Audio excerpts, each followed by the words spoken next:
নমস্কার বন্ধুরা, চলে এসেছি মা বরণ করতে। দুর্গা মাকে বরণ করতে এসেছি। এবার দুর্গা মা চলে যাচ্ছেন কৈলাসে।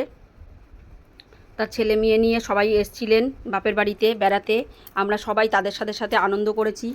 এবার ঘরের মেয়ে ঘরে উমা যতক্ষণ ছিল ততক্ষণ আনন্দ করেছি, কিন্তু এইবার সে কৈলাসে ফিরে যাবে, প্রতিগৃহে ফিরে যাচ্ছে। তো আমাদেরও তো কিছু কর্তব্য, তাকে ধান দুব্য দিয়ে আশীর্বাদ করে বরণ করা, সিঁদুর খেলা, সেইটা চলছে। তো আমি ভালো করে বরণ করতে পারি না বন্ধু, তবু যতটা পারি ততটা চেষ্টা করেছি বরণ করার, ততটাই চেষ্টা করেছি বরণ করার।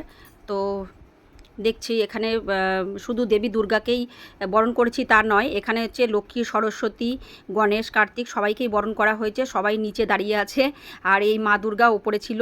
তো মা দুর্গাকেই বরণ করছি, সেটাই তোমাদের দেখাচ্ছি। মা দুর্গাকে যে বরণ করলাম সেটাই তোমাদের দেখাচ্ছি। এরপরে মিষ্টিমুখ করছি, সিঁদুর পরিয়ে দিয়েছি, মিষ্টিমুখ করছি। অসুরকেও আশীর্বাদ করতে হচ্ছে, তাকেও আশীর্বাদ করছি, সিংহকে আশীর্বাদ করছি, তাদের যে বাহন ছিল বাহনগুলোকেও আশীর্বাদ করা হয়েছে। প্রত্যেককেই আশীর্বাদ করেছি।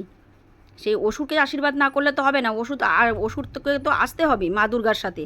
মা দুর্গা কী সুন্দর লড়াই করছে, সেই লড়াই করার জন্য তো তাকে আসতে হবে অসুরকে, না? আর দেখো মা দুর্গার সাথে সাথে কিন্তু অসুরও অনেক কিছু খেয়ে নিচ্ছে। অসুর ছাড়া কিন্তু সম্পূর্ণ হবে না, মা দুর্গার লড়াই সম্পূর্ণ হবে না। যেমন সিংহ বাহিনী, তিনি সিংহ আছে সঙ্গে, সবই কিছুই আছে। সব কিছু দিয়েই বরণ করছি। তোমাদের ভিডিওটা ভালো লাগলে একটু লাইক শেয়ার করে দেবে, আর কমেন্ট করতে কিন্তু ভুলবে না।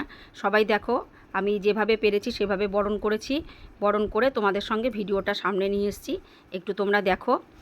আর আমার ভিডিওটা কেমন লাগলো একটু বলে দিও। টাটা।